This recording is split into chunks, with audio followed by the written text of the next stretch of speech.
Et là, j'aimerais quand même réintroduire l'affaire Epstein. Elle est là pour dire à l'ensemble des gens qui jugent de notre comportement, ils ne sont pas aussi exemplaires qu'ils l'ont prétendu pendant 50 ans. Ils sont même bien pires que nous sur le plan moral. Ils massacrent des enfants, ils les torturent, ils les vendent. Et donc là, il nous reste à découvrir, et je pense que tout ce qui traverse, enfin tout ce qui transpire en ce moment parmi les gens autorisés est absolument monstrueux, monstrueux. Quand vous voyez des grands noirs à tempes grises qui sont en larmes en sortant du ministère de la Justice américain parce qu'ils ont vu des choses atroces, il est évident que ce qu'on va découvrir va être de nature à compromettre très gravement la vertu de l'Occident dans l'esprit de ses adversaires. Donc nous n'avons plus... Tout est fait pour que tout ça ne sorte pas. On en parle plus. Mais ça va venir, ça va forcément venir. Là, en l'occurrence, nous nous comportons comme si nous étions, comme autrefois, comme du temps d'OSS 117, les gens qui mettent de l'ordre dans le monde entier parce qu'ils ont fait fortune et qu'ils ont de la vertu. Nous n'avons pas fait fortune parce que nous sommes à genoux économiquement et nous ne sommes plus dans le camp de la vertu parce que nous massacrons nos enfants. Et donc là, il y a un problème que les Indiens et les Chinois vont nous envoyer à la figure, littéralement. Et il est de notre devoir, nous qui avons été élevés dans l'ancien monde, qui pratiquons un vocabulaire un peu relevé, qui avons une connaissance des gens et des choses, par exemple des cultures différentes comme la culture russe. Il nous appartient à nous de dire l'Occident, c'est pas ça. L'Occident, c'est aussi Venise, c'est aussi Vivaldi, c'est aussi une incroyable inventivité qui mène au Concorde et à la Tour Eiffel, et c'est pas Macron. Macron est un barbare pour nous. Pour notre génération à nous, Macron est un barbare. Le comportement de la France en ce moment, de Olivier Barrot vis-à-vis de la Russie, est un comportement de barbares qui n'ont aucune notion de ce qu'est l'histoire commune entre la France et la Russie. Il faut le savoir. Moi, quand j'étais à Paris, étudiant, plutôt amateur de vieux cercles, de vieux personnages, de vieux messieurs qui avaient des souvenirs, j'ai connu beaucoup de ce qu'on appelle les Russes blancs. Les Russes blancs, par définition, c'était des amis de la France, c'était des gens avec lesquels nous avions des relations quotidiennes. J'ai reçu des Russes blancs, comme on dit, octogénaires à la maison, dans ma maison du Sud-Ouest pendant 3 années successives. Et puis j'ai vu arriver peu à peu les petits-neveux de ces Russes blancs qui venaient direct de Moscou et qui n'avaient aucune culture. Et j'ai bien vu la différence entre les deux mondes. Et ce qu'il faut voir, c'est que Macron, c'est l'équivalent des Russes blancs des Russes rouges qui n'ont aucune culture. Ces gens sont nés d'avant-hier, ils n'ont rien lu, ils ne savent pas qui est la Grande Catherine, ils n'ont pas lu Le Voyage en Russie d'Alexandre Dumas. Nous, si. Voilà. Et donc, quand on nous monte contre les Russes en ce moment, c'est une stupidité parce que, comme le soulignait votre interlocuteur à l'instant, les Russes ont une grande patience à notre égard parce qu'ils savent, les vieux Russes en tout cas, les vieux Russes, j'inclus Poutine, ils savent que nous faisons partie de leur histoire. Et ils ne nous massacreront pas. Ni sur le plan verbal, ni sur le plan des fusées, parce qu'ils respectent la France depuis toujours, depuis plusieurs siècles. Donc, il y a aussi ce que disait votre prédécesseur, mon prédécesseur, pardon, sur ce plateau, c'est que les Russes ont une patience qui n'ira pas jusqu'à l'affrontement absolu, et pour les raisons que je vous indique, et puis aussi parce que c'est très dangereux, car nous sommes en effet 2 puissances nucléaires. Et c'est là qu'on en revient typiquement. Que fait Poutine si nous sommes une puissance nucléaire et lui aussi, que ça devient trop dangereux de donner une claque à la France? Alors, il va utiliser l'Iran pour le faire. L'Iran et la Russie sont très proches. Macron est en train d'aller se foutre dans la gueule du loup, c'est-à-dire le détroit d'Ormuz. Qu'est-ce qui va se passer? Il va se passer que si Macron joue les flambeurs et les crétins et les petits mafieux, comme dans un film de Scorsese avec les mollahs, il va se ramasser d'abord 2 ou 3 bateaux coulés, ce qui Ça, tout le monde en est quasiment convaincu. Ça, c'est pas exclu. Oui. Et l'autre chose sur laquelle mon devin, qui est un peu mon porte-parole quand même de temps en temps, Léon, dans ma rubrique, a mis l'accent, c'est qu'il n'est pas du tout exclu qu'une fusée puisse atteindre l'Ukraine, ça c'est certain, parce que c'est à portée de leurs fusées ordinaires, de 1000 km, mais puisse atteindre la France. On ne sait pas du tout quelles sont leurs réserves de fusées à 5000 km de portée et d'où ils les tiennent. Et s'ils les ont reçues il y a 10 ans, on ne le sait pas, ou il y a 5, on ne le sait pas. Donc si ça se trouve dans les silos iraniens, dorment des fusées qui peuvent atteindre une usine d'armement française. Et moi, si j'étais Poutine, je dirais, c'est pas plus mal que ce soit l'Iran qui fasse le sale boulot. Parce que là, il n'y a pas d'enjeu nucléaire immédiat, quoi. Alors ça, évidemment, c'est purement une intuition. Là encore, je ne parle que comme romancier, comme psychologue. J'ai aucun élément technique qui me permette d'affirmer une chose Intuition ou devin, oui. Voilà, j'ai aucun élément technique qui me permette d'affirmer une chose pareille. Tout le monde va peut-être penser que c'est une absurdité. Mais ce que je voudrais quand même dire, c'est que, et votre interlocuteur tout à l'heure le disait très bien, Barrot est un âne. Quand on connaît la diplomatie française d'il y a 40 ou 50 ans, on voit à quel point Barrot n'a aucune culture diplomatique. Les mots ne sont pas les mêmes pour lui que pour les autres. Il dit celles et ceux. Enfin, c'est quand même une sous-humanité administrative que la diplomatie française d'aujourd'hui. Il y a 50 ans, au moment où où je fréquentais de jeunes futurs diplomates, ils avaient tous lu Kant, Dostoïevski, ils savaient tout sur tout, un peu de tout sur tout. Aujourd'hui, il ne sait rien sur rien, Barrot. C'est effrayant. Et donc voilà, c'est ce que je voulais dire, c'est que ce monde devient dangereux parce que les gens qui le gèrent sont eux-mêmes dangereux. Si on avait des gens aussi raffinés et rusés que même Hubert Védrine était un génie par rapport à Barrot. On avait autrefois des diplomates qui savaient où ils allaient. Maintenant, c'est fini. Et donc, comme c'est fini, c'est dangereux. Parce que c'est quand même un domaine. Regardez, ne serait-ce que Lavrov. Lavrov, ça se voit rien que dans son regard. Ça se voit qu'il a une culture infiniment supérieure, une psychologie, une capacité à juger infiniment supérieure à celle de ses interlocuteurs. Et donc ça c'est rassurant, parce que quand même, le grand méchant, le grand qui peut taper fort, c'est la Russie. Et si la Russie est gérée par des gens qui réfléchissent, ça nous arrange. Hein. Nous, ça nous arrange, nous. Ça n'arrange pas forcément Macron, parce qu'ils réfléchissent en effet pas mal, et je pense qu'ils vont laisser Macron s'empêtrer dans ses contradictions et ces absurdes rodomontades. Voilà un mot qu'on utilisait autrefois en diplomatie. Les rodomontades. C'est exactement ce que fait Macron. Il se hausse le col, alors qu'en fait, c'est un nain politiquement, économiquement, mais il cherche à gouverner tout ça. Attendez, mon téléphone sonne, je lui avais dit de pas le faire.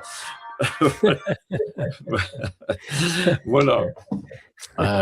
Écoutez, donc voilà, ma position est relativement claire et c'est pour ça que je suis relativement droit dans mes bottes. Elle est très proche de celle instinctive que nourrissent la plupart des gens qui nous écoutent. Les gens ne sont pas des spécialistes, ils n'ont pas fait 5 ans d'études en droit international, mais ils sentent bien quand même que la politique est une affaire de personnes aussi. Ils sentent bien quelle est au fond la stabilité foncière de Poutine. Ils voient bien que Trump n'en a aucune. Ça c'est quand même très très dangereux aussi. Trump est un ludion. Alors il a une stabilité de fond, Trump. Il est quand même pas complètement idiot, mais il a un comportement en dents de scie. Alors les dents de scie, ça affecte, disons, la surface, le dernier tiers, mais c'est très spectaculaire. Alors je reste persuadé, comme Alexis Cossette, que j'aime bien, que je regarde souvent, que les 2 tiers du fond de Trump sont stables. et que il va probablement revenir à des sentiments et des positions plus raisonnables qu'il n'a sans doute jamais quitté. Mais sa méthode est assez ridicule. Elle consiste à faire le mariole, quoi, en gros. Il dit n'importe quoi, juste pour voir la réaction des gens. Et puis après, il raffine, si vous voulez, son tir. C'est exactement comme les gens qui font de l'artillerie. Vous savez, vous tirez une fois, vous voyez combien vous vous êtes trompé, et puis vous corrigez en 3 coups, vous corrigez le défaut de visée initiale. Ben, je trouve que Trump fonctionne un peu comme ça. Il vise mal 1 fois, 2 fois, et la 3e fois, il vise juste. Sauf donc, que là, il s'est mis tout seul dans un bourbier. Hein. Oui et non, parce qu'il peut éventuellement en sortir, je le crois suffisamment. Je ne sais pas. Alors si, il y a quand même une chose qui va être importante, il peut vouloir se défaire de ses alliés avec de gros guillemets, en fait, de ses maîtres israéliens, ils peuvent vouloir s'en défaire à l'occasion de cette affaire iranienne. Ça peut être presque une aubaine pour lui. Et puis, il y a une chose dont il faut parler, c'est l'affaire Epstein, qui reste absolument centrale dans tout ça, y compris dans l'esprit iranien, y compris dans l'esprit russe, pour les raisons que je vous ai dites, c'est-à-dire que c'est un point d'infection, littéralement, d'infection de la situation. Nous ne sommes, à cause de l'affaire Epstein, nous ne sommes plus dans le camp de la vertu. Si vous voulez, il y a quelque chose qui est essentiel dans les batailles, dans la façon dont on gère une agression ou une défense, etc. Il faut se sentir stable dans ses valeurs. Or, avec l'affaire Epstein, l'Occident n'est plus stable dans ses valeurs. Il est gravement menacé, déséquilibré dans ses valeurs. On voit bien, nos élites n'ont pas le niveau moral non plus, comme le souligne Poutine, elles sont sous cocaïne la moitié du temps. Les soirées chemsex, c'est pas de l'invention, c'est le quotidien des élites françaises. Tous les services secrets le savent, évidemment, y compris les Russes. J'imagine que des documents, il y en a. Et donc ça, c'est peut-être la dernière, c'est ce que disait Léon, c'est mon devin, c'est la dernière, le dernier, taquet, loquet de la négociation stratégique. C'est qu'il y a un moment où, plutôt que d'envoyer des fusées, on va envoyer des vidéos. Et des vidéos compromettantes. Et alors le problème, c'est est-ce que celui qui balance les vidéos se déjuge et va devenir une bête noire lui-même? Jusqu'ici, c'était plus ou moins le cas. Mais si, par exemple, des vidéos compromettantes sur Macron nous sauvent d'une situation stratégique dangereuse, eh ben balançons les vidéos, on s'en fout. Hein. Et donc, je pense que là, ils en sont là. Hein. Alors, il y a aussi une chose importante, c'est cette histoire de procès américain. Tout ça, c'est quand même des histoires de corne-cul. Le mois prochain, Macron et sa femme sont théoriquement appelés à témoigner ou à attaquer en personne devant un tribunal aux États-Unis, enfin, on croit rêver. Il est évident que ça va être annulé, cette histoire, pour des raisons aussi financières, parce que ça va leur coûter un argent monstrueux. Or, ils n'en ont pas. Donc, on nous dit, oui, ça va coûter au contribuable français, c'est scandaleux. Mais non, moi, à mon avis, ça coûtera surtout aux Rothschild, si vous voyez ce que je veux dire. Et parce qu'ils sont impliqués dans le destin de ce couple, ils sont impliqués dans le destin de la France, visiblement, comme on l'a vu avec les dossiers Epstein.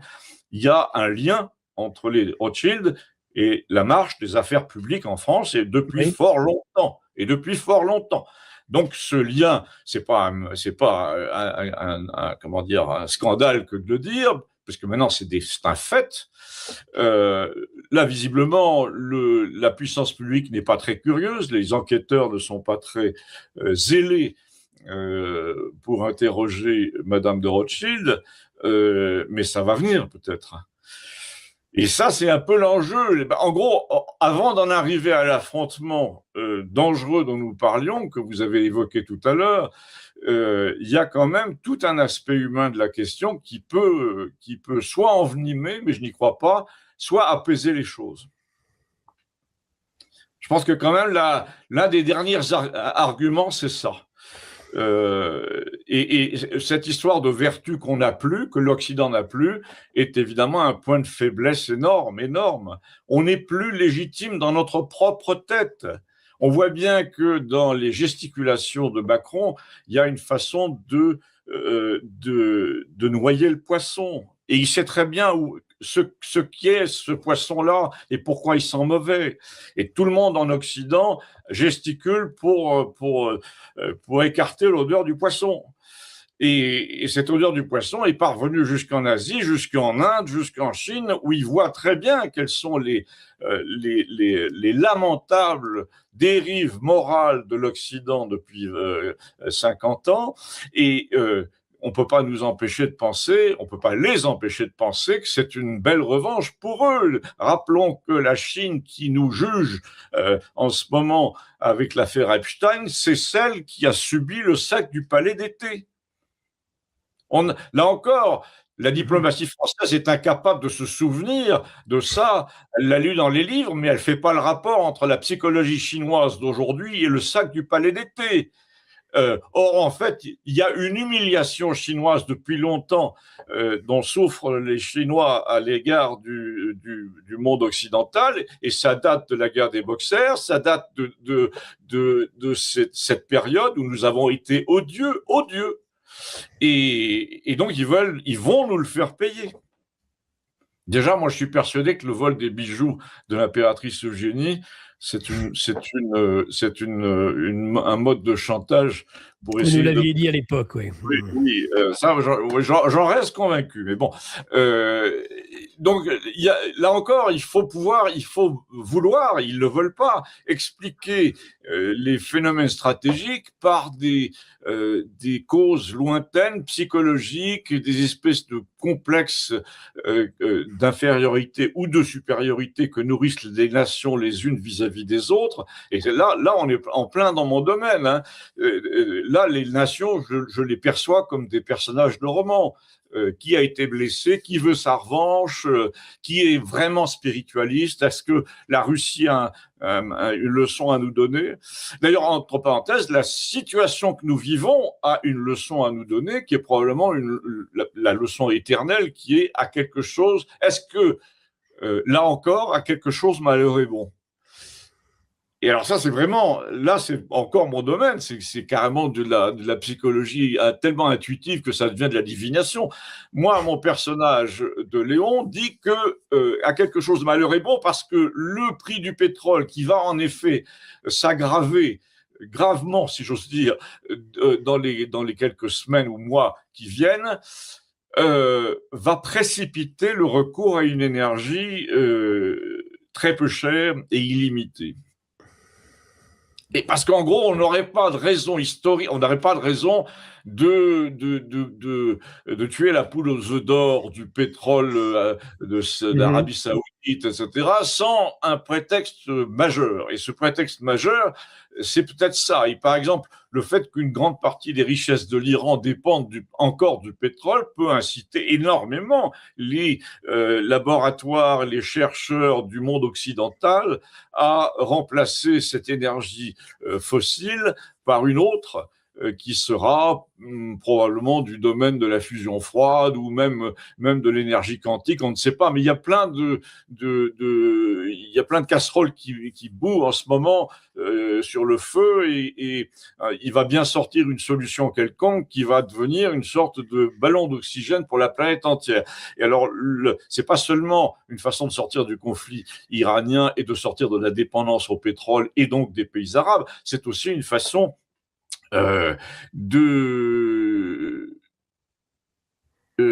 attendez, je suis en train j'ai deux idées qui viennent de se télescoper et comme deux missiles qui se sont annihilés en vol. Un missile et un contre-missile, oui. Oui, cette énergie pas chère comporte des avantages considérables dans tous les domaines. Pas seulement sur le plan stratégique, comme je viens de l'évoquer, mais également sur le plan de l'avenir de l'intelligence artificielle, des data centers et de tout ça. C'est-à-dire qu'en gros, si on doit donner une partie de notre gestion à l'intelligence artificielle, aux robots, etc., pour être libérés nous-mêmes, pour que l'esprit humain soit délivré de tâches subalternes et qu'il puisse s'occuper des grandes questions. Eh bien, en gros, pour qu'on en arrive à cette espèce de cyber-civilisation, il faut pouvoir manger une énergie folle et non polluante. Eh bien, la nouvelle énergie que l'absence de pétrole momentané va nous procurer aura cet effet-là. C'est-à-dire que ça va numériser en quelque sorte l'intelligence, une partie de l'intelligence. Et puis, il y a l'histoire de la dette. Une énergie pas chère, assez facile à extraire, parce qu'elle est pas chère, mais elle sera jamais gratuite. Il faut l'extraire, donc facile à extraire, mais illimitée, c'est ça l'essentiel. Une énergie comme ça est une énergie qui nous permet d'effacer la dette en quelques années. Ça fait faire un bond à l'activité humaine énorme. Ça fait faire aussi des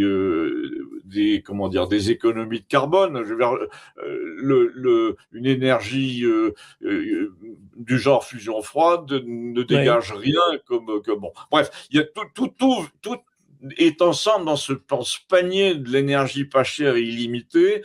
Il y a quand même une fenêtre sur l'avenir qui est très prometteuse. Alors on va nous dire, oui, mais elle n'est pas forcément prometteuse pour l'humanisme.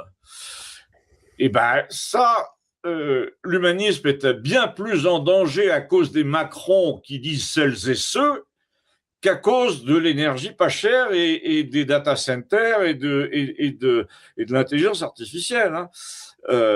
Les grands fourriers de la stupidité future qui nous guette, c'est quand même bien tous ces staliniens de l'Europe qui essayent de fabriquer un monde unipolaire avec un centre unique de décision. L'intelligence artificielle telle qu'ils la conçoivent, elle aura ses serveurs à Bruxelles, en gros. Et nous ne serons pas autorisés à monter quoi que ce soit dans notre coin. Ben justement, il faut faire sauter cette chape de plomb. Évidemment que l'intelligence artificielle a toutes sortes de vertus. Si nous la réservons à des clusters, je cherche le mot, à des poches d'intelligence et de gestion de l'intelligence locale qui correspondent à nos besoins locaux. Par exemple, on pourrait très bien imaginer une intelligence artificielle qui soit entièrement vouée aux solutions écologiques et agricoles qui concernent le sud de la France, le monde agricole méditerranéen. Car les règles qui tombent de Bruxelles sont des règles qui tiennent aucun compte de la variété des climats, des terroirs, des cultures, des psychologies. Et donc, si on se laisse infliger une intelligence de gestion artificielle pour toute l'Europe partie de Bruxelles, eh ben, je vais vous dire, elle sera allemande, quoi. Donc, elle ne s'applique absolument pas au sud de l'Espagne. Alors qu'une intelligence qui serait basée à Toulouse pourrait rayonner de Madrid à Marseille. Et donc, c'est là qu'est l'avenir, évidemment, c'est des intelligences artificielles qui tiennent compte de l'ensemble de leur environnement proche, qui est le seul qui convienne à la vie des gens. Les gens veulent des solutions, des solutions même architecturales, etc., qui leur ressemblent, qui ressemblent à leur passé, qui ressemblent à leur histoire. Or, toute la façon dont nous traitons en ce moment encore, pour pas longtemps, ces questions économiques et culturelles, tout ça, ça porte la marque du continental, de l'intercontinental, de l'international. Et donc, au fond, l'international, c'est dont nous souffrons le plus. Et alors là, on en revient à notre thème de tout à l'heure. L'international, il se trouve qu'il y a un pays qui colle à l'international depuis un siècle, c'est Israël. Israël, c'est l'international, c'est-à-dire que ils ont introduit et fait prospérer cette notion. Je vais même vous donner un exemple, c'est assez amusant, je le cite d'ailleurs dans mon petit livre, mais il est tellement parlant. L'Eurovision, c'est une façon très internationale de voir le monde de la chanson et de la paillette. Eh bien, l'Eurovision a été gagnée plusieurs fois, dont une fois par une Israélienne, qui était en fait un Israélien qui s'appelait Cohen, mais qui s'est fait appeler pour gagner l'Eurovision Dana International. Et donc, il a changé de sexe, il a changé de nom, et il s'est fait appeler International. Eh bien, ça, c'est une parabole absolue. C'est-à-dire que pour régner, le monde israélien, qui était un petit monde géographiquement, a choisi, a réussi à régner sur les esprits en introduisant cette notion, à mon avis très barbare, d'international. C'est-à-dire, l'international, c'est le plus petit dénominateur commun entre les nations. C'est par là que, par exemple, tout le Maghreb communie à Disneyland. C'est-à-dire, en gros, les Marocains et les Algériens ne s'entendent pas forcément entre eux sur le terrain, mais à Disneyland, vous voyez, et donc c'est ça qui est absolument terrible, cette négation de ce qui forme la vérité des nations, des gens, des caractères, cette négation à travers le Starbucks Coffee et le Disneyland Europe. C'est tout à fait. Mais c'est peut-être pas l'international, ça c'est peut-être plutôt le supranational. C'est une volonté. Non, si, c'est l'international. On voit bien que c'est l'international. L'ONU, c'est l'international. Les Pokémon, par exemple, les Pokémon, c'était. Alors, c'est très amusant parce que les Pokémon, on voit bien maintenant quel était le but. Vous êtes au courant des dernières aventures des Pokémon? Les Pokémon, en fait, ont lancé la jeunesse de la planète entière à la recherche de lieux photographiés il fallait découvrir des Pokémon cachés, en gros, dans les photos. La seule chose, c'est que la compagnie qui a lancé ça il y a 5 ans vient de dévoiler le poteau rose. Tous les gens qui ont pris les photos, etc., qui ont fait un peu leurs explorateurs localement, ont été en fait les employés de la compagnie et ils ont cartographié le moindre placard à la recherche incroyable, à la recherche des Pokémon. Et c'est une société au Japon qui a rassemblé toutes ces données pour en faire une espèce de super Google espion. Donc là, vous avez bien l'international à l'œuvre. Voilà. Et donc, Christian, j'aimerais qu'on revienne sur l'IA, qui est un des thèmes principaux de l'émission, justement sur l'utilisation de l'IA dans le cadre de la propagande de guerre, d'un côté comme de l'autre d'ailleurs, où on nous dit, voilà, mais finalement, c'est pas Netanyahou qu'on a vu, il avait 6 doigts, où il prenait son café ou son cappuccino, mais il avait un peu de crème sur les lèvres, disparaissant automatiquement, une poche qui s'ouvrait comme par miracle. Trump qui se plaint que les Iraniens utilisent l'IA pour montrer des images de bateaux détruits, d'explosions à Tel Aviv, et que tout ceci est faux. On a de moins en moins de capacité à distinguer le vrai du faux, et systématiquement les images sont passées au tamis du soupçon. Qu'est-ce que vous en pensez, justement? Alors moi, ce que j'en pense déjà, c'est qu'en matière de... si vous classifiez les gens qui jettent le doute sur l'IA, il y a les cons finis, par exemple Macron, qui vous dit que la gifle de Brigitte, c'était de l'IA. Il vous l'a dit, ça. Le jour où, à la sortie de l'avion, on a eu ce truc-là, c'était de l'IA et c'était balancé par les Russes. Et c'est la première réaction qu'il a eue dès la troisième marche de la passerelle, c'était de dire ça. Donc c'est vraiment un réflexe irréfléchi, complètement cinglé, et ça ne marche pas. Dans le cas de Netanyahou, les premières images ont été un désastre parce qu'elles étaient très, très mal foutues. Mais dans les deuxièmes images, c'était encore pire, puisqu'on a découvert énormément d'anomalies. Et dans les troisièmes images, il a perdu son anneau d'un plan à l'autre. Vous êtes au courant de ça, d'ailleurs. Bon. Donc, en gros, tout à fait. Là, moi, comme grand pratiquant, je pratique énormément en ce moment l'IA l'IA graphique, pour une raison que je vais vous dire, que je vous annonce d'ailleurs pour cet été. Je suis en train de mettre au point un genre de Palace. Vous vous souvenez de Palace, l'émission de France 2, un ensemble de sketchs avec mes personnages de Campagnol qui vont dire des choses dans le Novax Bar, dans le décor que vous voyez derrière moi. Et donc, il y aura un petit côté café-théâtre avec des répliques, des punchlines, comme on dit maintenant. Et alors, tout ça pour dire que je suis un gros pratiquant des nouvelles techniques de mise en image. Eh bien, c'est pas vraiment au point.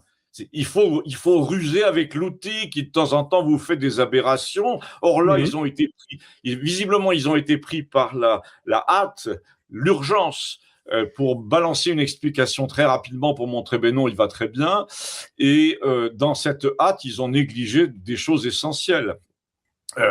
Donc, on a encore un bon moment à attendre avant que l'IA soit parfaitement exempte de tous ces défauts de jeunesse. Mais attention, dans un an ou deux, c'est fini. On ne pourra plus distinguer. Ça, c'est évident. On va vers la perfection absolue. Et donc, voilà, je pense qu'en effet, on est dans... D'abord, je peux vous dire une chose, c'est qu'il est très probable que ça va être gravement criminalisé, l'usage de tout personnage public pour lui faire dire quelque chose sur un réseau social va être très, très durement pénalisé par la loi. Ça, j'en suis convaincu. Et d'ailleurs, il y a un volet qui va être aussi, à mon avis, qui va être dans le paquet, c'est que si vous prenez votre belle-sœur Suzanne lors d'une fête de famille où elle est parfaitement immobile avec sa tasse de café et que vous la mettez en train de danser le jerk et de se dépoitrailler, vous serez passible pas des mêmes amendes, mais presque.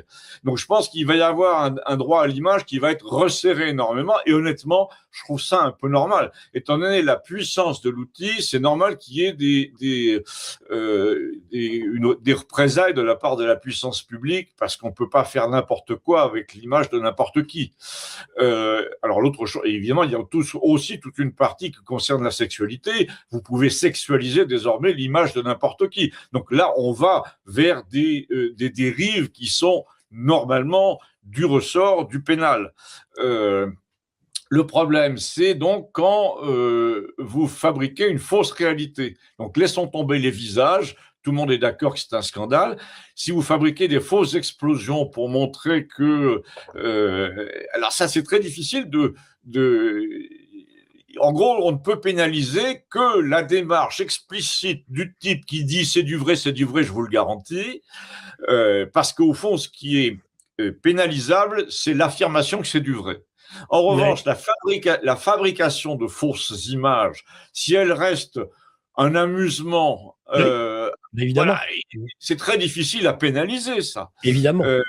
Donc là encore, ce qui est punissable, c'est le mensonge explicite. C'est ça que je veux dire. Le fait de fabriquer en soi une explosion monstrueuse sur un centre-ville sans donner aucune explication n'est pas un crime. Et bon, alors là, en revanche, effectivement, la vérité des choses devient assez bouleversante. Vous avez vu tous, j'imagine, il y a 4 ans déjà, ce passage où on voit un chasseur qui fait un looping et qui balance une bombe énorme à côté de la Tour Eiffel. Vous l'avez pas vu, ce film? Il y a on voit une fille au premier plan qui a l'air affolée, on voit le chasseur derrière qui balance visiblement une bombe, et on voit un nuage d'explosions autour de la Tour Eiffel, et c'est magnifiquement fait. Et alors ça, on n'est pas à l'abri de ce genre de choses. Mais là encore, est-ce que ça fait pas partie non plus de l'art? Alors voilà. Évidemment. Et c'est pareil pour donc là, c'est pas très difficile. Le juge devrait pouvoir trouver sa ligne d'étiage entre la vérité et le mensonge facilement. Si on se sert d'un visage connu pour lui faire faire des choses qu'il réprouve, il est évident qu'on est passible d'une sévère amende, voire davantage. Tout le monde est convaincu de ça, donc je ne vois pas où est le vrai problème. Alors vous me dites, l'IA intervient trop dans le débat public, donc maintenant on ne sait plus qui est qui et qui fait quoi.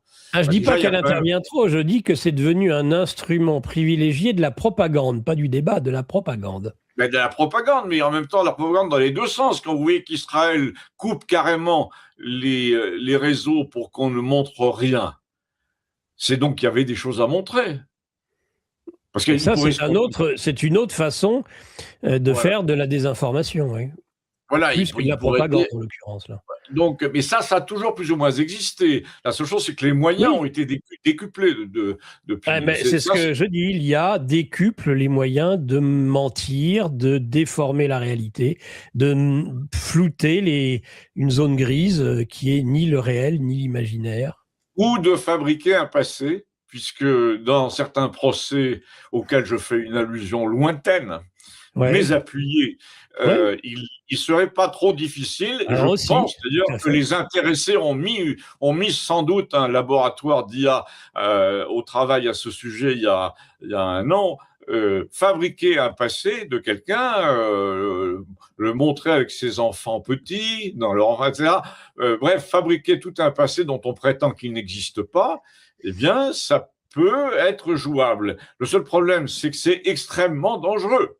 Parce que si on balance lors d'un procès international futur, là, des images qui disent ben non, voilà, on a la preuve, et que des spécialistes disent ben vous voyez bien que là, ça a été trafiqué là et là. Donc en gros, si on est convaincu d'avoir trafiqué une réalité qu'on donne pour réelle et qui est issue d'un passé inventé, on est encore plus accablable, oui, on est encore plus susceptible de trébucher au procès. Donc, ils ont intérêt à réfléchir parce que les spécialistes, maintenant, les analystes les plus rusés sont les intelligences artificielles elles-mêmes. Vous avez vu ce qui se passe. On donne désormais à manger des images issues de l'actualité à Grok ou à ChatGPT pour que les IA luttent entre elles afin d'obtenir une vérité. Donc, d'ailleurs, entre parenthèses, c'est la grande mode maintenant, et au fond, c'est pas plus mal. C'est ce que je disais à propos des IA régionales et indépendantes, c'est que désormais, les IA vérifient les unes les autres. Et donc, elles ont tendance à aller voir ce que fait le voisin. Donc ça, c'est assez curieux comme. Enfin bon, bref, de toute façon, ça ne sert à rien de freiner des cas de fer. L'IA en marche en ce moment est aussi inévitable que le chemin de fer dont on disait en 1860, mais le fait de passer dans un tunnel vous rendra idiot et sourd toute votre vie. Ben non, finalement, on est passé dans les tunnels et ça a rendu personne idiot et sourd. Et donc, l'IA est un truc vaguement inquiétant qui peut être domestiqué. La seule chose, on en revient à ce que je disais tout à l'heure, la seule chose qui soit absolument terrifiante, c'est si une entité nazie, je n'hésite pas à le dire, comme l'Europe qui se profile, met la main là-dessus. Là, c'est certain qu'on est très mal. Là, je voyais là récemment le contrôle technique des motos. 80% des motards n'y ont pas procédé. C'est-à-dire que là, le peuple vote à 80% contre une mesure européenne. Donc là, c'est pas le peuple qui va se soumettre, c'est évidemment l'Europe que nous allons soumettre. Il faut comprendre qu'il n'y a pas d'exemple dans l'histoire que 80% n'ait fini par avoir raison des 20% restants. Et encore, quand je dis 20%, c'est ceux qui sont allés au contrôle, parce que ceux qui nous ont imposé tout ça sont même pas 2%, 2 millièmes de la population européenne. Donc nous sommes victimes essentiellement de ces 3 ou 4 connasses allemandes avec un casque de cheveux Duplo et qui nous pondent des règles, et ça commençait du temps d'Angela Merkel, qui nous pondent des règles qui doivent s'appliquer à tout le monde, y compris au sud de l'Italie. C'est fini. Psychologiquement, c'est déjà fini parce que la plupart des Européens du Sud résistent au casque à pointe allemand. Et il est évident que ça va prendre de l'ampleur. On voit bien que l'Angleterre de Starmer et l'Allemagne de Ursula ne sont pas nos amis. Si tant est qu'ils l'aient jamais été dans le passé. Là encore, on en revient à cette nécessité d'une culture historique. C'est pas valable seulement dans nos rapports avec la Russie. Il faut voir dans notre histoire européenne comment se sont comportés les Anglais et les Allemands à l'égard du monde latin. Et comprendre que l'Europe injuste que nous subissons, elle a un passé. Ces gens-là nous ont oppressés pendant toute notre histoire. Ils nous ont fait chier, il n'y a pas d'autre mot, avec leur protestantisme qui était stérilisant. Ils nous ont donné des leçons de tout, de productivité, de comportement, de bon goût, de bonne manière. Or, l'inventivité, l'intelligence humaine des choses, elle vient du monde latin depuis la Renaissance. Eh ben, il est temps de le ramener à la vie, ce monde latin, parce qu'il est en péril. Toujours dans ce domaine du vrai, du faux, de l'arnaque liée à l'électronique, il ne vous a pas échappé le vote électronique dans la ville du Havre et ses résultats. Non, ça ne m'a pas échappé, mais c'est le sujet de ma dernière chronique. Le samedi qui va précéder le vote, Léon a dit « Je ne serais pas étonné que le maire du Havre fasse un excellent score parce qu'il y a des machines à voter chez lui. » C'est ça. Voilà, c'est tout. Et alors, il ne faut pas dire que j'affirme quoi que ce soit. La seule chose que j'affirme, c'est qu'il n'y a pas de contrôle. Vous voyez ce que je veux dire? Il faut faire la nuance entre j'affirme qu'il y a eu triche pour pousser ce monsieur. Ça, je ne le dis pas, je n'affirme rien. En revanche, j'affirme qu'il n'y a pas de contrôle sur les machines. Oui.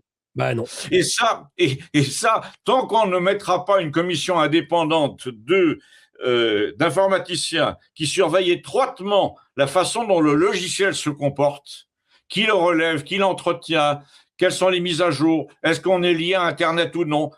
Personne ne contrôle ce genre de choses au moment du dépouillement. Personne. Et donc là, il y a pratiquement un aveu. C'est simple, il y a un aveu. Et l'autre aveu, c'est évidemment que les rares fois où il y a eu des enquêtes, notamment en Hollande, ils ont retiré le matériel, tellement c'était dangereux. En Irlande aussi. C'est une société, en France, c'est pas Dominion, c'est une société néerlandaise qui fournit, et qui a fourni un peu l'Allemagne, et beaucoup la Hollande et un peu l'Irlande. Toutes les enquêtes ont été accablantes.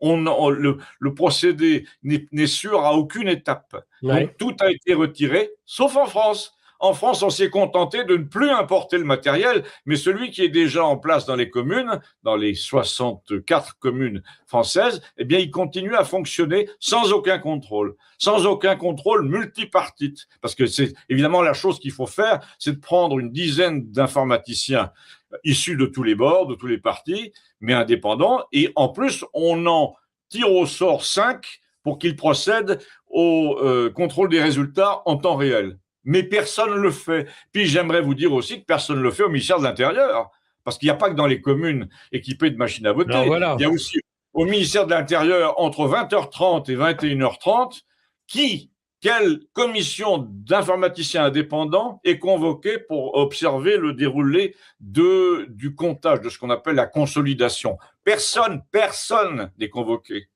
Mais il faudrait que pour la prochaine présidentielle, par exemple, ce soit le cas, que ce soit imposé par le peuple.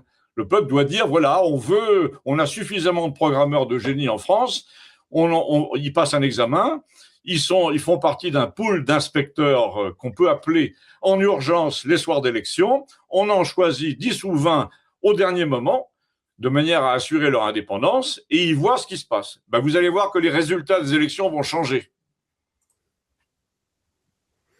Ça, c'est pas à exclure. Et en effet, l'absence de contrôle, mais ça, c'est parce qu'en France, vous le savez bien, il n'y a pas de complot, il n'y a que des complotistes. C'est-à-dire qu'on est réellement un pays. Absolument. Enfin, de toute façon, vous voyez bien que tout ça fait partie d'une logique. D'abord, ils nous ont volé le résultat des élections, hein, Sarkozy, et puis ensuite, ils nous volent carrément le décompte des élections, et puis maintenant, peu à peu, ils vont nous voler l'organisation même des élections.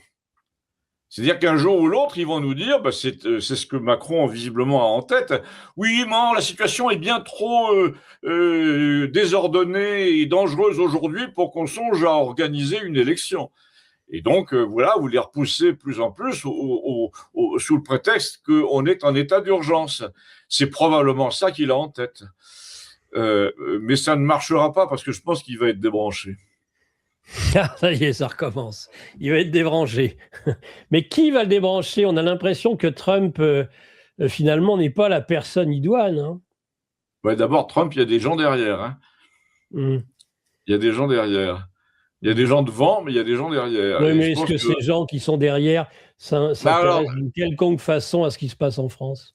je pense que le seul, au fond, qui soit, à mon avis, mais ça, c'est vraiment une intuition, là encore, euh, qui soit de nature à débrancher les gens dangereux, c'est Musk.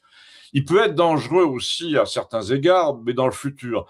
Musk a un but en ce moment, c'est un monde stable qui lui permette de continuer à réfléchir et à produire ses voitures, ses robots et son monde futur où l'intelligence artificielle va gérer la plupart des choses et nous attribuer un revenu minimum, même assez élevé, dit-il. En gros, Musk veut l'avènement d'un monde où les hommes n'interfèrent pas avec les machines parce qu'ils font que des conneries. C'est à peu près ça. Hein. Son idée, c'est ça. C'est que les robots feront toujours mieux que les hommes. Et alors, le problème, évidemment, c'est un problème moral, c'est de savoir si, à terme, il va juger que les robots, finalement, peuvent supprimer chez les hommes la simple morale. La morale, en fait, il va peut-être nous dire que la morale est une invention humaine, une invention de débile, quoi. Or, justement, non. Il est probable que la morale, c'est ce qui nous définit. Et le robot n'en est pas doté. Et donc, il faudra bien qu'un jour la morale parle. La morale, c'est par exemple de ne pas tuer les enfants, ni surtout les vieillards, enfin les deux d'ailleurs, ou de ne pas tuer les faibles. Au fond, Oui. les robots sont dans un monde eugénique par nature. Ils ne voient pas en quoi un malade qui coûte 1 million d'euros tous les 4 ans est légitime à rester sur son lit. Mais alors même si c'est un génie, même si c'est encore pire d'ailleurs, parce que l'intelligence artificielle finirait par juger de l'intérêt d'un malade en fonction de son intelligence et de son apport mental, par exemple, à la société dans laquelle il se trouve. Donc, à force d'évaluer les gens, l'intelligence artificielle finira par demander l'éviction de personnages qui sont un coût pour la société. Donc, oui, on en est là. Donc, il y a un moment où il faut absolument couper les ailes de l'intelligence artificielle globaliste. C'est ça, parce qu'en gros, l'intelligence artificielle a les mêmes défauts que nos sociétés d'il y a 50 ans. C'est que ce désir d'international, de contrôler tout sur toute la planète, quelles que soient les situations locales. On a connu ça avec le Covid. Avec le Covid, le vaccin était bon pour tout le monde. C'est pas vrai. On sait très bien qu'il y a des gens qui supportent pas telle et telle substance. Il y a des gens qui sont allergiques. Il y a des gens qui ont un métabolisme, par exemple, dans le Maghreb, c'est pas les mêmes métabolismes que dans le nord de l'Europe. On le sait. Et on ne sait pas. Alors, on n'a pas voulu savoir s'il réagissait différemment au vaccin d'un Norvégien. Or, il est tout à fait probable qu'on réagit différemment au même vaccin selon qu'on est à Singapour ou au Maroc. Et cette société qui a voulu dire une seule tête, je ne veux pas le savoir, vous êtes tous pareils, est une société à proscrire, à détruire. On n'est pas tous pareils. Une société mondiale. Mais oui, on voit bien, il y a des exemples. On n'est pas tous pareils. Vous savez très bien qu'un vin qui a été fabriqué dans le Languedoc ne sera jamais comme un vin d'Alsace, parce que le terrain n'est pas pareil. Le terrain n'est pas pareil, les méthodes de vinification sont pas pareilles. Or, un règlement européen qui insisterait sur le fait que tous les vins doivent être vinifiés de la même façon serait un règlement absolument contre-productif et contre-culturel. On le voit bien. Or, c'est vers ça qu'ils tendent. Quand vous voyez la coiffure inamovible, la coiffure Duplot de la Ursula, vous voyez très bien à quoi nous avons affaire. On a affaire à des gens formatés, stéréotypés, des gens qui sont faits pour nous couper les ailes. Eh bien, coupons les leurs. Mais ça, c'est l'uniformisation générale, c'est-à-dire que c'est pas nouveau, mais ça tue l'esprit, ça tue l'âme des lieux. Regardez tous les plus beaux villages de France ou du monde. Ils se ressemblent tous, avec les mêmes boutiques, tout ça. Il y a une chose que je peux vous dire, à mon niveau, parce que ça, c'est vraiment mon sujet, c'est que dans un village comme le mien, je suis ici depuis 44 ans, dans un village comme le mien, les originaux commencent à disparaître les uns après les autres. Ah Alors, oui.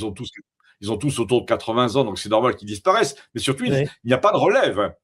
Il n'y a plus d'originaux. Moi, j'ai connu, quand j'avais 30 ans, des gens de 30 ans qui vivaient en sandales au mois de février, qui se chauffaient pas, qui pêchaient, qui chassaient n'importe comment, qui n'avaient pas de plaque à leur voiture. C'était pas d'ailleurs forcément des clochards, hein. Il y avait aussi des génies. Il y avait un type qui jouait du piano admirablement sur un vieux piano défoncé, mais le type, il était digne du conservatoire. Donc, il y avait plein de caractères chez nous qui étaient complètement atypiques. Eh bien, c'est fini. On les a plus. Il y a un type qui construisait un avion dans son garage chez nous et qui l'a fait voler. Hein. Maintenant, il aurait tous les règlements européens sur le dos. Il n'est plus question de construire un avion dans son garage. Et tout à l'avenant, nous avions autrefois une France qui était bourrée. C'était l'une de mes marottes, c'est l'aviation générale, l'aviation de tourisme. Eh bien, on avait autrefois une France qui était bourrée de petits aérodromes, de petits aéroclubs. Les gens, en effet, bricolaient des biplans, etc., avec 2 copains, et ils volaient sur 40 kilomètres, et ils avaient une licence de base absolument minuscule. Aujourd'hui, il faut passer des examens comme un cinglé. Vous perdez votre licence. Moi, je l'ai perdu 2 fois, donc je n'ai jamais repassé. Mais le prix de l'heure de vol devient ahurissant. Tout à l'avenant, tout a été complexifié. Il faut revenir à une espèce de simplicité générale, parce que ce que vous disiez sur le formatage, c'est aussi une façon de tuer l'intelligence. Les fameux bricoleurs de village, de temps en temps, avaient d'excellentes idées. Et l'industrie française du Second Empire, et après, a beaucoup profité du genre Manu France, les gens qui avaient des idées tout le temps, qui posaient des brevets, etc. Là, en ce moment, si vous déposez un brevet intelligent à Saint-Étienne aujourd'hui, soit il est enterré absolument, soit il est acheté par Microsoft et enterré après. Vous voyez ce que je veux dire ? Donc, il y a vraiment un problème. Là encore, nous souffrons de l'international et des voleurs de l'international. Et donc, il nous faut un coup de semonce. Comme c'est pas nous qui allons le faire retentir, ce coup de canon, il va forcément venir d'ailleurs. Et donc, la situation iranienne est peut-être de nature à porter le coup de canon. Après lequel, après un coup de canon, il y a comme une espèce de silence effaré. Et puis, bizarrement, ça remet En gros, la France va dessouler. Voilà, c'est ce qui nous gâte, la France va dessouler. Et quand on a dessoulé, on se sent beaucoup mieux. Voilà. Se dégriser, mais on n'en voit pas réellement les termes, ceci. Le principe d'une catastrophe, c'est qu'on ne la voit généralement pas. Sûr, donc l'Iran. L'Iran, je pense que l'Iran peut être un atout dans le jeu de Poutine. À tous égards, d'ailleurs, puisque quand je vous disais il en tire des bénéfices, déjà, actuellement. Et oui, si elle frappe la France, c'est pas une puissance nucléaire qui frappe la France, donc et puis les Russes vont se dire très surpris. Si elle frappe l'Ukraine, ça arrange beaucoup la Russie. Vous savez pourquoi elle frapperait l'Ukraine ? C'est parce que l'Ukraine est entrée dans le jeu contre l'Iran. Oui, sur les drones. Et voilà, l'Ukraine est entrée dans le jeu contre l'Iran parce qu'elle veut faire plaisir à l'OTAN et parce qu'elle dit j'ai une légitimité pour aller porter le fer et le feu à Téhéran puisque les Iraniens fabriquent les drones dont les Russes se servent contre nous. Donc, en fait, ça sent quand même beaucoup son prétexte. Et en revanche, il donne un prétexte énorme à l'Iran pour envoyer un pruneau. Et là, attention, c'est pas les pruneaux, les 2 ou 3 pruneaux intercontinentaux qu'ils ont cachés dans les caves. L'Ukraine est à portée des missiles ordinaires de Téhéran, ordinaires. À vol d'oiseau, c'est 2000 à 2500 kilomètres. Si c'est tiré du nord de l'Iran, ils atteignent le territoire ukrainien très facilement. Donc voilà, c'est ces choses-là. Mais là encore, je ne suis pas stratège, j'essaye en tout cas d'avoir du flair. Et il y a dans la situation actuelle des choses qui permettent d'avoir du flair. Mais on voit mal quand même la raison qui pousserait l'Iran à frapper le territoire national français. Je pense qu'ils ont d'autres chats à fouetter. Attendez, je pense que Macron va la lui donner assez vite, là. C'est bien parti. Tel qu'il est. Macron, c'est la zizanie. C'est le type tout vert qui fout le bordel partout. Donc, il va débarquer, enfin, il va faire débarquer les gens au détroit d'Ormuz. L'Iran va dire, pas question, vous barrez avant demain matin, ça c'est le pruneau. Macron va dire, pas question, qu'est-ce que c'est que ces façons? D'abord, parlez-nous sur un autre ton. Et le lendemain, ça va être le pruneau. C'est-à-dire, à l'extrême limite, je ne sais pas si le Charles de Gaulle est allé dans le détroit d'Ormuz, ça m'étonnerait quand même, il est resté en Méditerranée, non? Hein, le Charles de Gaulle est en Méditerranée, oui. Oui, donc, en revanche, les frégates, je donne pas cher d'une ou deux des 10 frégates qui sont parties. Hein. Et là, à ce moment-là, c'est un acte belliqueux, parce qu'il n'est pas impossible que les frégates ouvrent le feu sur un garde-côte iranien, par exemple. Oui, c'est sûr. Là, vous avez le casus belli que Téhéran, finalement, en viendrait presque à souhaiter. Enfin bon, on est quand même... En plus, l'autre chose aussi, c'est que les Iraniens sont quand même beaucoup, beaucoup plus malins que Macron. C'est quand même les gens qui pratiquent le jeu d'échecs depuis fort longtemps, qui n'ont pas truqué leurs examens. Voilà, les Iraniens, même s'ils ont des valeurs religieuses et morales un peu douteuses, ils ont un niveau d'éducation à l'université très, très, très élevé. C'est pas Gabriel Attal. Voilà. Ils ont des vrais diplômes. Oui, c'est ça, exactement. Ils ont réellement étudié. Et puis en plus, c'est un pays qui, méfiez-vous de ces pays qui allient une relative pauvreté, disons modestie, de vie quotidienne, avec une compétence mentale énorme, avec des bonnes universités. On voyait ça à Cuba. Dans beaucoup de pays soviétiques aussi. Donc le niveau d'éducation fait tout et il supporte une relative misère, enfin une modestie. On peut pas dire que les Iraniens claquent beaucoup sur la scène internationale. On les voit pas dans les palaces, mais en revanche la jeunesse a travaillé, ils sont recueillis, ils sont. Alors on nous dit mais non, beaucoup de cette jeunesse est en fait complètement hostile au régime. C'est vrai et c'est pas vrai à la fois. Vous voyez une chose, par exemple, comment s'est comporté l'Amérique et Israël, puisque c'est un peu la même chose, vis-à-vis de l'Iran depuis 20 ans sur le plan de l'influence culturelle. C'est pas dur. On envoyait principalement des logiciels haut de gamme, des films, tout, y compris des applications pour téléphone, complètement piratés, complètement déplombés et gratuits. Et dans toutes les universités iraniennes, on avait, par exemple, Photoshop 2025, gratuit, déplombé, etc. Et ça fait 15 ans ou 20 ans que ça dure. Pourquoi? Parce que l'Amérique favorise ce comportement de pirates du monde culturel occidental, c'est pour les convertir, tout bêtement.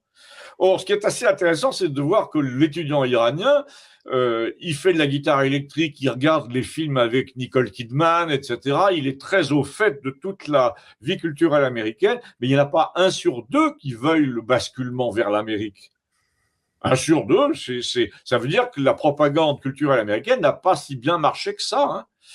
Ils prennent ce qu'il y a d'intéressant. Ils prennent par exemple beaucoup les programmes d'ingénieurs. Il y a un programme extraordinaire qui s'appelle SolidWorks et qui permet de faire tout, des machines, des grues, des avions à réaction. C'est donc un programme d'ingénierie complète avec des mécaniques des fluides, etc. Ça vaut 10 briques et c'est vendu par Dassault. Eh bien, tous les étudiants iraniens de 18 à 25 ans ont SolidWorks sur leur portable.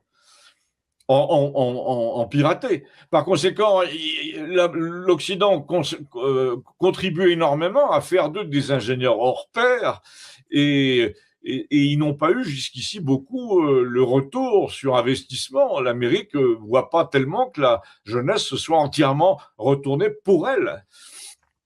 Voilà. Bref, en tout cas, moi, là encore, ce que je vois, c'est parce que je suis curieux, parce que je vois les phénomènes à l'œuvre, cette histoire il faut fréquenter les forums pour voir que les étudiants, d'ailleurs de toute le sud de la France, hein, disent ouais, il faut aller en Iran si tu veux tel programme pas cher.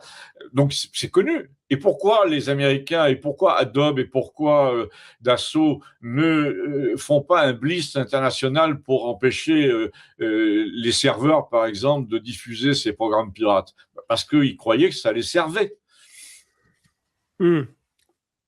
Voilà. Un dernier petit mot peut-être avant de se quitter, Christian, sur l'affaire Brigitte, on n'en parle quasiment plus.